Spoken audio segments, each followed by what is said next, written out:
الحمد لوليه والصلاة على نبيه محمد وآله وأصحابه المتأدبين بآدابه. أما بعد فأعوذ بالله من الشيطان الرجيم. بسم الله الرحمن الرحيم. إن الصلاة تنهى عن الفحشاء والمنكر. صدق الله العظيم.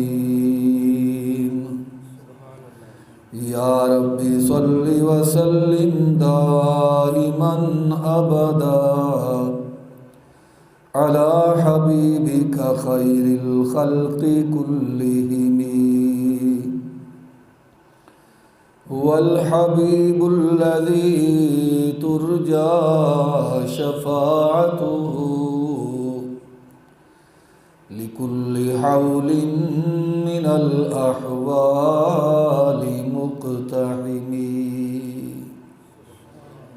بلند آواز سے درود پاک پڑھیں. اللہم صلی علی محمد وعلی آل محمد کما صلیت علی ابراہیم وعلی آل ابراہیم انک حمید مجید. اللهم بارك على محمد وعلى آل محمد كما باركت على إبراهيم وعلى آل إبراهيم إنك حميد مجيد. قابل قدر بزرگوں، عزیز ساتھیوں، آج کے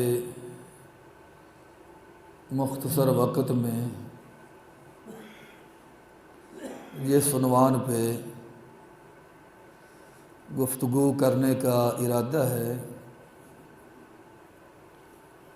اس کا نام ہے اہمیت نماز. نماز کی کیا اہمیت ہے دین مصطفیٰ کے اندر. نماز کی اہمیت کا اندازہ آپ اس بات سے لگا سکتے ہیں، ایمان لانے کے بعد، عقیدہ کے درست کر لینے کے بعد سب سے پہلے جو عمل انسان پہ فرض ہوتا ہے اس عمل کو نماز کہتے ہیں.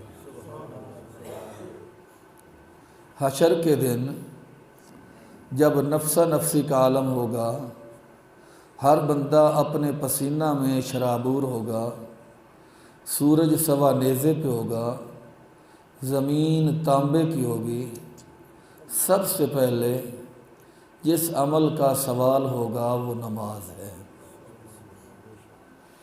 اور نماز ایسی عبادت ہے، حضرت آدم علیہ السلام سے لے کر حضرت محمد الرسول اللہ صلی اللہ علیہ وسلم تک کوئی نبی اور رسول ایسا نہیں آیا جس کی امت پر اللہ تعالیٰ نے نماز فرض نہ فرمائی ہو.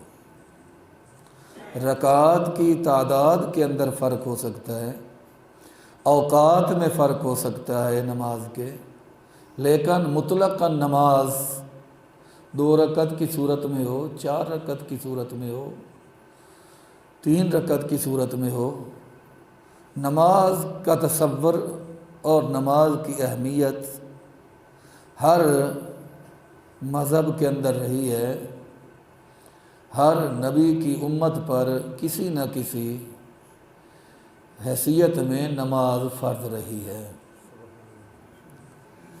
ابتدائے رسالت میں 2 نمازیں فرض تھیں. ایک سورج طلوع ہونے سے پہلے اور ایک سورج غروب ہونے کے بعد۔ ہجرت سے تقریباً 1.5 سال پہلے آمنہ کے لال صلی اللہ علیہ وسلم کو اللہ تعالیٰ نے جب معراج کروایا، عرش معلیٰ پہ بلایا، تو وہاں اور تحائف کے ساتھ اللہ تعالیٰ نے اپنے محبوب کو 50 نمازوں کا تحفہ بھی عطا فرمایا، جو محبوب کی درخواست پہ کم ہوتے ہوتے اللہ تعالیٰ نے یوں سمجھو 50 کی جو صفر تھی وہ اللہ نے ختم فرما دی، اور 5 کا حصہ باقی رکھا کہ 5 نمازیں تمہارے اوپر فرض ہیں۔ لیکن ساتھ ہی فرما دیا میرے محبوب ما یبدل القول لدی، جو بات میں کہہ دیتا ہوں اس بات کے اندر تبدیلی نہیں ہوتی۔ آپ کی بات مانتے ہوئے 50 کا حصہ جو صفر تھی وہ تو میں نے ختم کر دی، 5 باقی رہ گئیں، لیکن اجر و ثواب میں تو آپ کی امت کو کوئی محنت نہیں کرنا پڑے گی نا، بغیر نعمت کے بغیر محنت کے ثواب میں 50 کا ہی عطا کروں گا۔ اور قرآن پاک سے ثابت ہے، فرمایا من جاء بالحسنۃ فلہ عشر امثالھا، جو ایک نیکی کرے گا تو ایک نیکی کے بدلے اللہ اسے 10 نیکیاں عطا فرمائے گا۔ تو جب ایک کے بدلے 10 عطا کرنا اللہ کا قانون بن گیا، اللہ تعالیٰ نے قرآن پاک میں فرما دیا، تو پھر ایک نماز آدمی پڑھے گا 10 نمازوں کا ثواب ملے گا، 5 نمازیں ادا کرے گا تو 50 نمازوں کا ثواب خود بخود مل جائے گا۔ ہر عاقل بالغ پر نماز فرض ہے، یعنی اگر کوئی آدمی پاگل ہو گیا، مجنون ہو گیا، دیوانہ ہو گیا، عقل ہی نہیں رہی، تو اب اس آدمی پر نماز فرض نہیں رہی۔ بچہ ہے، نابالغ ہے، جب تک بالغ نہیں ہو جاتا اس وقت تک نماز فرض نہیں، لیکن اہمیت کا اندازہ آپ لگا سکتے ہیں کہ اللہ نے والدین کو کسی اور نیکی کے لیے اللہ کے محبوب نے اتنی تاکید نہیں فرمائی جتنی والدین کو اولاد کے لیے نماز کی تاکید فرمائی ہے۔ فرمایا کہ بچہ تمہارا 7 سال کا ہو جائے تو اس کو نماز کی رغبت دلاؤ، نماز کی طرف متوجہ کرو۔ تم نماز پڑھ رہے ہو، بیٹے کو ساتھ کھڑا کر لو، شوق پیدا ہوگا۔ مسجد میں جا رہے ہو، بیٹے کو ساتھ لے جاؤ، لیکن مسجد میں شور نہ کرنے دو۔ بچوں کا مسجد میں آنا اس لیے منع کیا جاتا ہے کہ بچے جب آ جاتے ہیں پھر شور کرتے ہیں، والدین بھائی پھر شور سے انہیں منع نہیں کرتے، حالانکہ بچوں کو لے آؤ لیکن ان پہ کنٹرول کرو، شور نہ کرنے دو۔ شور کرنا مسجد کے آداب کے خلاف ہے، مسجد کی بے ادبی ہوتی ہے، اللہ گھر کی بے ادبی ہوتی ہے۔ باقی بچوں کو نماز کے لیے لانا چاہیے۔ اگر آج والدین اپنے بچوں کو مسجد کا راستہ نہیں دکھلائیں گے تو والدین کے مرنے کے بعد مسجد کی طرف کون آئے گا؟ یہی وجہ ہے کہ آج بڑے جس طرح دنیا سے جا رہے ہیں، جن سے مساجد کی رونق، مساجد کی آبادی، 5 وقت مسجد میں نظر آتے ہیں، اور جانا تو اس جہان سے ہر کسی نے ہے۔ جس طرح کوئی جا رہا ہے اس کا پیچھے سیٹ سنبھالنے والا، جگہ سنبھالنے والا مسجد میں کوئی نہیں ہوتا۔ لیکن اگر میں مسجد میں آؤں، اپنی بیٹے کو ساتھ لے آؤں، تو میرے بیٹے کو مسجد کا راستہ آ جائے گا، میرے مرنے کے بعد میرا بچہ اسی راستے پہ چلے گا۔ لیکن شرط یہ ہے کہ وہی شور وغیرہ، بے ادبی وغیرہ مسجد کے اندر بچوں کو بھاگنے کی، دوڑنے کی، شور و غل کرنے کی اجازت نہ دیں، پابندی کرتے ہوئے بچوں کو لائیں۔ آمنہ کے لال صلی اللہ علیہ وسلم نے فرمایا 7 سال کا ہو جائے تو اسے نماز کی ترغیب دو۔ نماز پڑھے، 10 سال کا ہو گیا، نماز تو اب بھی فرض نہیں ہوئی، نماز تو کئی 15-16 سال کی عمر میں جا کر بالغ ہوگا پھر فرض ہوگی، لیکن آمنہ کے لال کیا فرماتے ہیں، اب اگر نہیں پڑھتا تو اب اسے مار بھی سکتے ہو، تھپڑ مارو، ڈنڈا مارو، سختی کرو، جس طرح بھی ہو مار سکتے ہو کہ چل نماز پڑھ۔ کسی اور عمل کے لیے اتنی تاکید اللہ کی طرف سے نہیں آئی، اللہ کے رسول محمد الرسول اللہ صلی اللہ علیہ وسلم کی طرف سے نہیں آئی، جتنی تاکید نماز کے لیے نبی پاک علیہ الصلوۃ والسلام نے فرمائی ہے۔ یہی وجہ ہے نبی پاک صلی اللہ علیہ وسلم نے فرمایا، اگر کسی آدمی کی بغیر کسی عذر کے کسی نے نماز چھوڑ دی، ایک نماز چھوڑ دی بغیر کسی عذر کے، عذر پیش آ گیا، آدمی بیمار ہے نماز ادا ہی نہیں کر سکتا، مسافر ہے راستے میں کوئی اس کو اس قسم کی سہولت ہی نہیں ملی کہ وہ نماز ادا کر سکتا، تو قضا ہو گئی، بعد میں پڑھ لے، اللہ تبارک و تعالیٰ قبول فرما لے گا۔ لیکن بغیر شرعی عذر کے آمنہ کے لال صلی اللہ علیہ وسلم نے فرمایا، جس نے نماز چھوڑ دی وہ یوں سمجھے کہ میرے گھر کو آگ لگ گئی اور میرے اہل خانہ سمیت سارا کچھ سامان اور اہل خانہ جل کر راکھ ہو گئے۔ یعنی اتنا نقصان گھر میں آگ لگنے کا نہیں ہوتا جتنا نقصان بغیر عذر کے نماز چھوڑنے کا ہوتا ہے۔ ایک حدیث پاک میں نبی پاک صلی اللہ علیہ وسلم نے فرمایا، جہنم میں ایک وادی ہے جس وادی کا نام ہے لملم، جس وادی کا نام ہے لملم، اس میں اتنے بڑے سانپ ہیں، اتنے بڑے جتنا بڑا ہمارا اونٹ ہوتا ہے۔ آج آپ تنہائی میں بیٹھے ہوں، میں تنہائی میں بیٹھا ہوں، چھوٹا سا سانپ نکل ہے تو سانپ کی دہشت کتنی ہوتی ہے، سانپ کا خوف کتنا ہوتا ہے، سانپ کا ڈر کتنا ہوتا ہے۔ تو جو سانپ ہمارے اونٹ سے ہی بڑا ہو اور وہ صرف پھونک مارے، پھونک، اور انسان کی ہڈیاں تڑ تڑ ٹوٹنے لگیں اس کی پھونک سے، اس سانپ کا زہر کون برداشت کر سکتا ہے؟ اس سانپ کا زہر کون برداشت کر سکتا ہے؟ محبوب نے فرمایا، جو بے نمازی ہوں گے انہیں اس لملم وادی کے اندر ڈالا جائے گا جس میں اونٹ جتنے سانپ ہوں گے جو ان کو ڈستے رہیں گے اور ان کو تکلیف پہنچاتے رہیں گے۔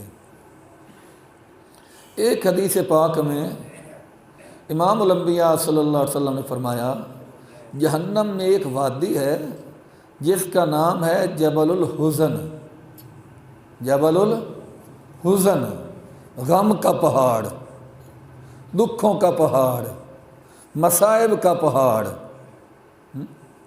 اس وادی کے اندر اتنے بڑے بڑے بچھو ہیں جتنا فرمایا تمہارا خچر ہوتا ہے، یعنی خچر سے بڑے بچھو ہیں، اتنا سا بچھو ہوتا ہے اور ڈانگ مار لے تو تکلیف سانپ سے بھی زیادہ ہوتی ہے۔ سانپ کے ڈانگ مارنے کی اتنی تکلیف نہیں ہوتی جتنا بچھو کے ڈانگ مارنے کی تکلیف ہوتی ہے۔ جب اتنا سا بچھو ہے تو جو بچھو ہمارے خچر سے بڑا ہوگا اس کے زہر کا، اس کے ڈانگ کا کون اندازہ لگا سکتا ہے؟ آمنہ کے لال صلی اللہ علیہ وسلم نے اس لیے فرمایا کہ بچہ 7 سال کا ہے تو نماز کی طرف لگا دو تاکہ ان سانپوں سے بچ جائے تیرا بچہ، ان بچھوؤں سے تمہارا بچہ بچ جائے، تم بھی بچ جاؤ۔ 10 سال کا ہو جائے نماز نہیں پڑھتا تو پھر اسے مارو، آج کی مار اس کے کام آ جائے گی۔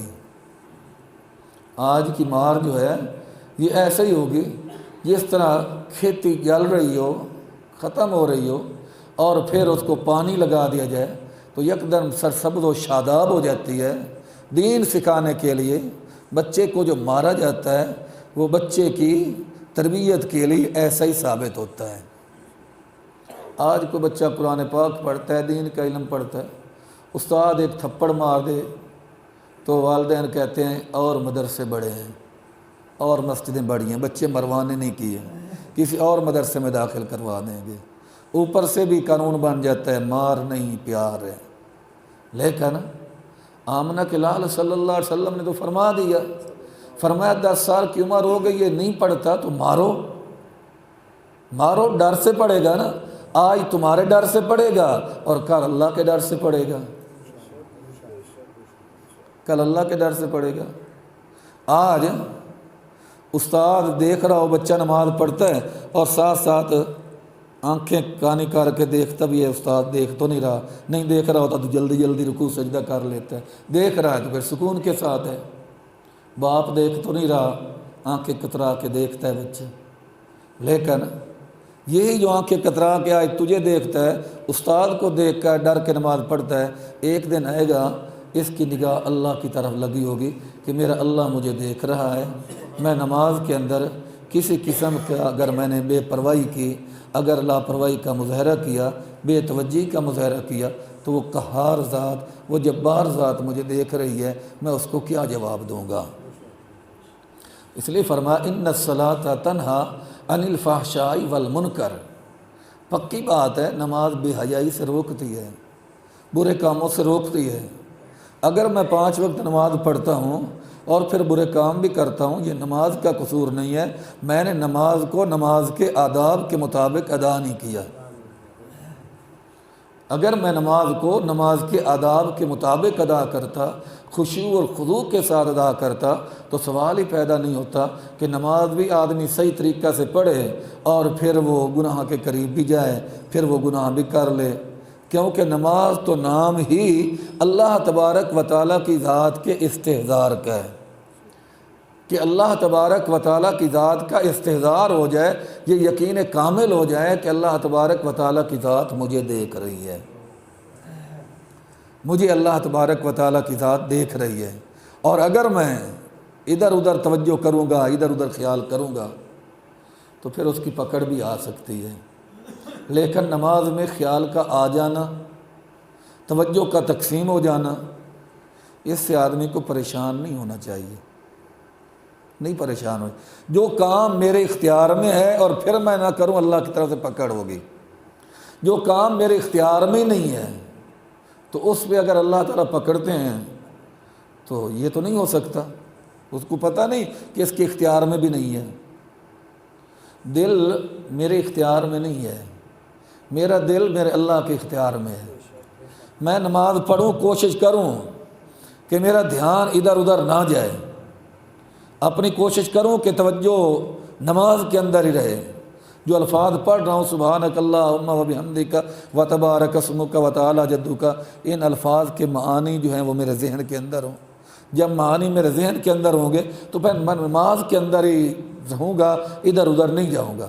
لیکن خدا نہ خواستہ کوئی خیال آ جاتا ہے تو پھر میں خیال کو جھٹک دوں کہ یار میں نماز کی حالت میں ہوں، یہ مجھے خیال کیوں آ گیا، خیال کو جھٹک دوں، کوئی پکڑ نہیں ہوگی۔ اور اگر اس خیال کو دل کے اندر جگہ دے دوں گا اور اس خیال کے پیچھے چل پڑوں گا، پھر نماز ختم ہو جائے گی، کمال ختم ہو جائے گا۔ اسی وجہ سے شاہ اسماعیل شہید رحمۃ اللہ علیہ، کہلو رحمۃ اللہ علیہ، انہوں نے یہ جملہ لکھا، لوگوں کو سمجھ نہ آئی، انہوں نے حضرت پہ فتوے لگا دیے۔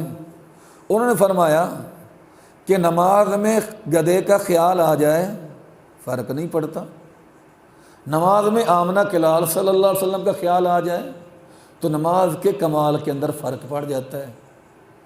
اب ان پڑھ آدمی، سیدھا سادہ آدمی سوچے، وہ کہتا یار گدھے کا خیال آئے فرق نہیں پڑتا، محبوب کا خیال آئے فرق پڑ جاتا ہے، یہ تو نعوذ باللہ گستاخی ہوئی۔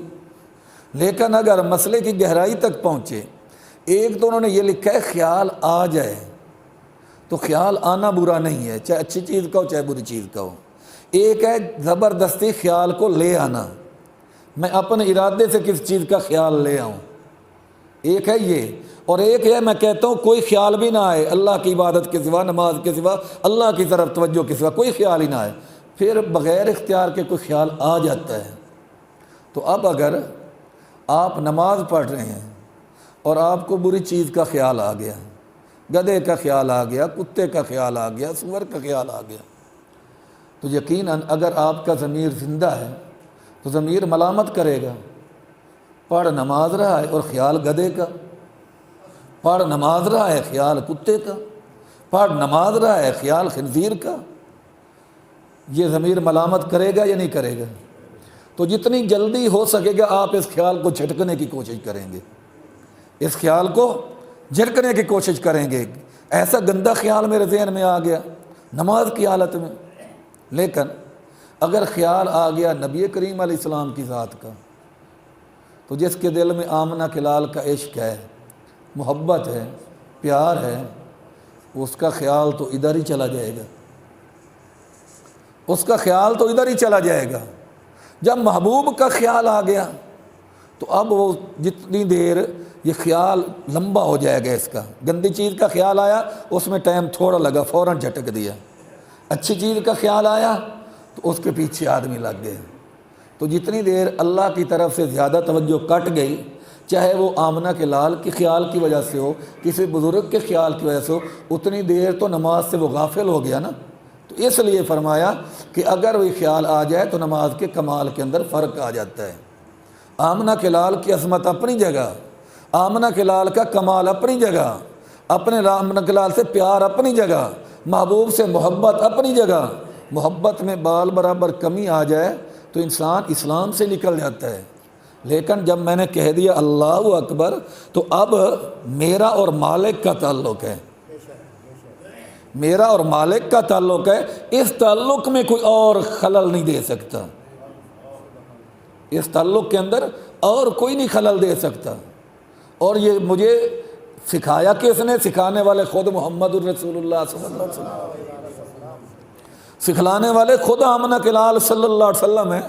جب محبوب نے فرمایا کہ جب تو نے اللہ اکبر کہہ دیا بس تو ہے اور تیرا خدا ہے، تو پھر اس پر اعتراض بنتا نہیں ہے۔ اس لیے نماز کے اندر خود بخود خیال آ جائے کوئی حرج نہیں، جھٹک دو، خیال لانا نہیں ہے کسی چیز کا۔ اللہ تبارک و تعالیٰ کی طرف توجہ، اللہ تبارک و تعالیٰ کی طرف دھیان۔ اگر خشوع و خضوع کے ساتھ اللہ سے ڈرتے ہوئے آدمی نماز پڑھے گا، نتیجہ یہی نکلے گا، ایک دن آئے گا برائیاں اس سے چھوٹ جائیں گی اور اچھائیوں کا عادی بن جائے گا، خوگر بن جائے گا۔ اور اگر اس کی طرف توجہ نہ دی، قرآن پاک کہتا ہے کہ قیامت کے دن جنتی جنت میں چلے جائیں گے، جہنمی جہنم کی طرف جا رہے ہوں گے۔ اب جنتی جہنمیوں سے کہیں گے فی جنات یتساءلون عن المجرمین، جنت میں جانے والے مجرموں سے سوال کریں گے، یتساءلون عن المجرمین ما سلککم فی سقر، تم ہمارے ساتھی تھے، ہم اکٹھے بیٹھتے تھے، اٹھتے تھے، کھاتے تھے، پیتے تھے، اکٹھے رہتے تھے ہر معاملے کے اندر۔ ما سلککم فی سقر، کس وجہ سے تمہیں جہنم میں داخل کیا جا رہا ہے؟ ہمیں جنت مل گئی اور تم جہنم میں جا رہے ہو، آخر وجہ کیا یار؟ رب تمہارے اوپر ناراض کیوں ہو گیا؟ قرآن کیا کہتا ہے کہ وہ مجرم کیا کہیں گے؟ قالوا لم نک من المصلین، ہم نماز نہ پڑھا کرتے تھے، لم نک من المصلین، ہم نماز نہ پڑھا کرتے تھے، ولم نک نطعم المسکین، ہم مسکینوں کو کھانا نہ کھلایا کرتے تھے۔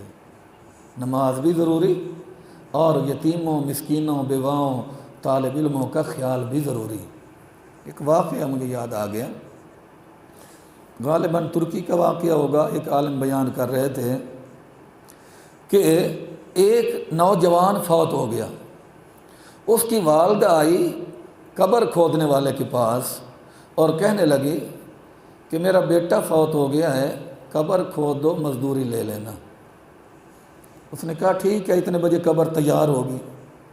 قبر تیار ہو گئی، میت کو لایا گیا جنازے کے بعد، اور وہ آدمی کہتا ہے قبر کھودنے والا کہ میں نے اپنے ہاتھوں سے اس کی میت کو قبر کے اندر اتارا. جب قبر میں اتارا تو میری آنکھوں نے کیا دیکھا، جہاں تک میری نظر جا رہی ہے قبر اس کی نظر وسیع ہو گئی ہے، کھلی ہو گئی ہے، اور قبر میں گدے تکیے نعمتیں سب کچھ. نظر اسی کو آیا، کسی اور کو نہیں آیا، کیونکہ عالم برزخ کی چیزیں ہیں. عالم برزخ دنیا کے اندر لوگوں کو نظر آ جائے رب کا قانون نہیں، لیکن کبھی کبھی اللہ اپنی عظمت دکھانے کے لیے، اپنی شان دکھانے کے لیے کسی نہ کسی کو دکھلا بھی دے، تو یہ کوئی ناجائز بات بھی نہیں ہے. ہاں، اور اس کو علم غیب بھی نہیں کہتے. کہتے ہیں کہ میں نے مزدوری واپس کر دی، میں سمجھا کوئی نیک آدمی ہے. کچھ یہ دن گزرے تھے، پھر وہی عورت آئی، کہنے لگی فوتگی ہو گئی ہے، قبر کھود دو. میں نے پھر قبر کھود دی، میت لائی گئی. جنازے کے بعد دفنانے لگے تو میں نے اپنے ہاتھ سے اس میت کو قبر میں اتارا تو پھر وہی منظر دیکھا جو پہلے دیکھا تھا. قبر وسیع ہے، پھولوں سے بھر گئی ہے، معطر ہے. میں بڑا حیران ہوا اور پھر اس عورت کے پاس چلا گیا. میں نے پوچھا اماں بتاؤ یہ نوجوان کون تھے، آپ کے کیا لگتے ہیں؟ کہنے لگی دونوں میرے بیٹے ہیں، پہلا بھی میرا بیٹا تھا، یہ بھی میرا بیٹا ہے. میں نے کہا اماں یہ کیا کام کرتے تھے؟ کہنے لگی ایک طالب علم تھا، قرآن پڑھتا تھا، دین کا علم حاصل کرتا تھا، ہم غریب لوگ تھے.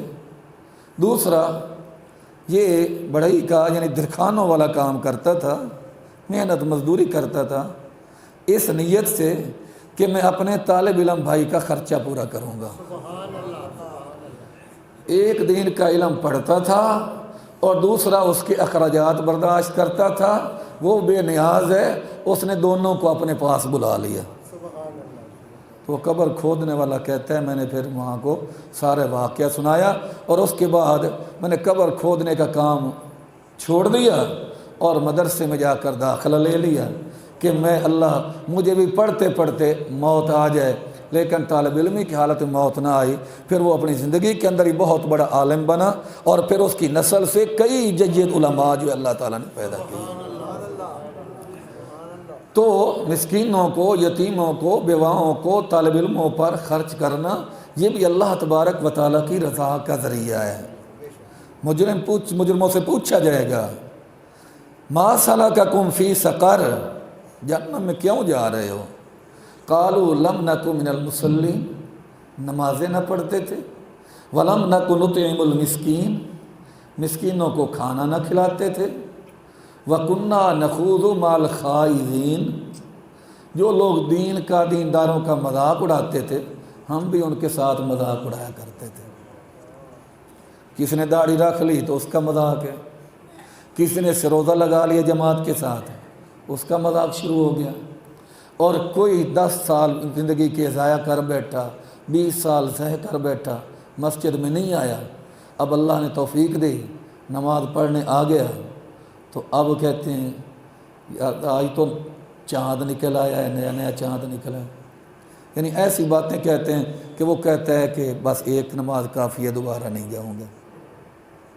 وضو پہ اعتراض کر دیا، وضو کر رہا ہے، اگر وہ غلط کر رہا ہے آپ تنہائی میں الگ اس کو سمجھا دیں وضو کرنے کا یہ طریقہ نہیں ہے، وضو کرنے کا طریقہ یہ ہے. نماز کے اندر کمی دیکھ دیں، الگ سے اس کو سمجھا دیں. 4 آدمیوں نے نہ بات کہیں، وہ اپنی عزت کے خلاف سمجھتا ہے تو ایسے انداز میں دین پہنچانے کا کیا فائدہ کہ وہ قبول کرنے کی بجائے وہ اور دور ہو جائے. اس انداز میں دین کی بات پہنچا دیں کہ کم از کم وہ قبول کر لیں. تو وہ کیا کہیں کہ جہنمی وَكُنَّا نَخُوضُ مَعَ الْخَائِضِينَ، ہم مذاق والوں کے ساتھ ہم بھی دینداروں کا مذاق اڑایا کرتے تھے، دین کا مذاق اڑایا کرتے تھے. کیوں کرتے تھے؟ نماز ہی نہیں پڑھتے تھے، غریبوں پر خرچ ہی نہیں کرتے تھے، الٹا مذاق کرتے تھے. وجہ کیا تھی؟ کہتے ہیں وَكُنَّا نُكَذِّبُ بِيَوْمِ الدِّينِ، کیونکہ ہمیں یقین نہیں تھا کہ مرنے کے بعد بھی اٹھیں گے. ہم تو بس یہی کہتے تھے اے جہان مٹھا تے اگلا کہیں ڈٹھا. وَكُنَّا نُكَذِّبُ بِيَوْمِ الدِّينِ، قیامت کے دن کا انکار کرتے رہے، دل میں جگہ ہی نہیں دی، مریں گے اٹھیں گے، زبانی کلامی سب کچھ تھا، حتیٰ اتانا الیقین، یہاں کہ موت آ گئی۔ اور جب موت آئی تو پھر باطن کی آنکھ کھلی، لیکن اس آنکھ کھلنے کا کوئی فائدہ نہ رہا، اس لیے آج ہمیں جہنم کے اندر داخل کیا جا رہا ہے۔ امام الانبیاء صلی اللہ علیہ وسلم نے فرمایا، جو آدمی نماز چھوڑتا ہے، جہنم کے کچھ دروازے ایسے ہیں، یہ دروازے کوئی لکڑی سے بنتا ہے، کوئی المونیم سے بنتا ہے، لیکن جہنم کے اندر دروازے ایسے ہیں کچھ جو جہنم کی آگ سے بنے ہوئے ہیں۔ آپ کہیں گے بھی آگ سے بھی دروازہ بن سکتا ہے، تو اگر آپ نے لکڑی کا دروازہ نہ دیکھا ہوا تو آپ کہتے ہیں بھلا لکڑی سے دروازہ بن سکتا ہے۔ آپ نے المونیم کا دروازہ نہ دیکھا ہوتا تو ہم سوچتے کہ بھلا المونیم کا بھی دروازہ بن سکتا ہے۔ یہ چونکہ ہم نے دیکھ لی چیزیں، اس لیے ہمیں یقین ہے لکڑی کا بھی دروازہ بن جاتا ہے، المونیم کا بھی دروازہ بن جاتا ہے، لوہے کا بھی دروازہ بن جاتا ہے، یقین ہے۔ وہ دیکھا نہیں، لیکن یقین کر لیں کہ جو ذات انسان کو اتنی عقل دی ہے کہ وہ لکڑی کے دروازے بنا سکتا ہے، المونیم کے دروازے بنا سکتا ہے، جب انسان یہ کاریگری دکھا سکتا ہے تو خالق کائنات آگ کا دروازہ کیوں نہیں بنا سکتا؟ فرمایا جہنم کے کچھ دروازے ہیں جو آگ سے بنے ہوئے ہیں، جو آدمی بے نمازی ہوتا ہے ان کے نام انہی دروازوں پر لکھ دیے جاتے ہیں، انہی پر لکھ دیے جاتے ہیں۔ قیامت کے دن بے نمازی اسی آگ کے دروازے سے گزریں گے، آگ کے دروازے سے گزریں گے۔ تو اس لیے ہمیں چاہیے کہ غفلت میں وقت گزر گیا، سستی میں گزر گیا، لیکن ابھی تک محبوب نے فرمایا جب تک سکرات الموت طاری نہ ہو، غرغرہ شروع نہ ہو، اس وقت تک توبہ کا دروازہ کھلا ہے، اس وقت تک توبہ کا دروازہ کھلا ہے۔ آج سے آپ بھی اور میں بھی ہم سب نیت کر لیں کہ الہ العالمین آج کے بعد کچھ بھی ہوگا ہم نماز نہیں چھوڑیں گے، انشاءاللہ 5 وقت تیرے گھر کے اندر نظر آئیں گے، تیرے گھر کے اندر۔ دیکھو کوئی ضلع سطح کا افسر ہو، تحصیل سطح کا افسر ہو، ڈویژن سطح کا افسر ہو، اسے وزیر اعظم بلائے، صدر بلائے کہ صدر ہاؤس میں میرے ساتھ تیری ملاقات ہے، تو اب اس کی ایک طرف تو خوشی ہوتی ہے اور دوسری طرف دوستوں سے مشورہ کرتا ہے کہ یار صدر ہاؤس میں ملاقات ہے، مجھے لباس کیسا پہن کے جانا چاہیے، مجھے وہاں آداب کا لحاظ کیسے رکھنا چاہیے، مجھے وزیر اعظم یا صدر صاحب سے گفتگو کس انداز میں کرنی چاہیے، سب کچھ کرتا ہے۔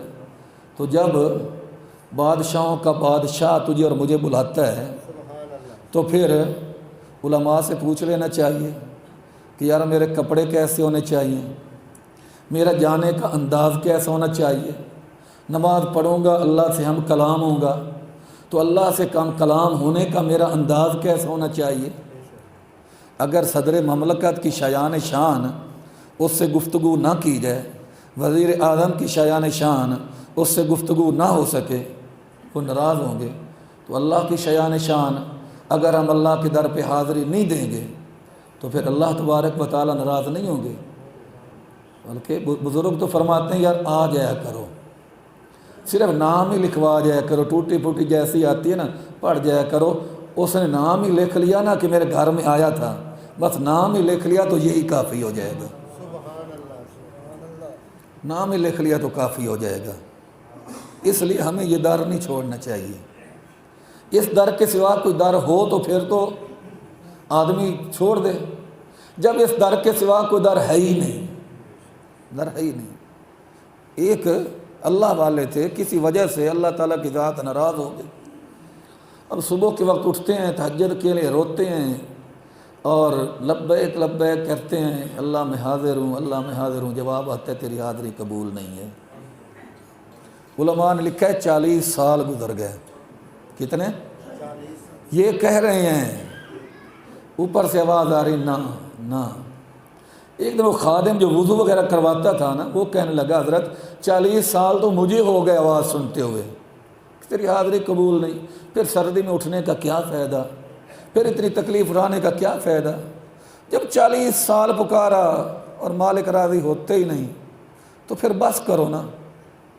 بزرگ کی چیخ نکل گئی، کہنے لگا یار اس دروازے کے سوا کوئی دروازہ نظر آئے تو میں کہیں جاؤں، جب اس دروازے کے سوا کوئی دروازہ ہی نہیں ہے، اب ہاں کا سب جواب آئے، نہ کا جواب آئے، ہاں کا جواب آئے یا نہ کا جواب آئے، در تو یہی ہے۔ بس اتنا کہنا تھا، فوراً غیب سے آواز آئی، اے میرے بندے میں نے تیری 40 سال کی عبادت کو قبول کر لیا، عبادت کو قبول کر لیا۔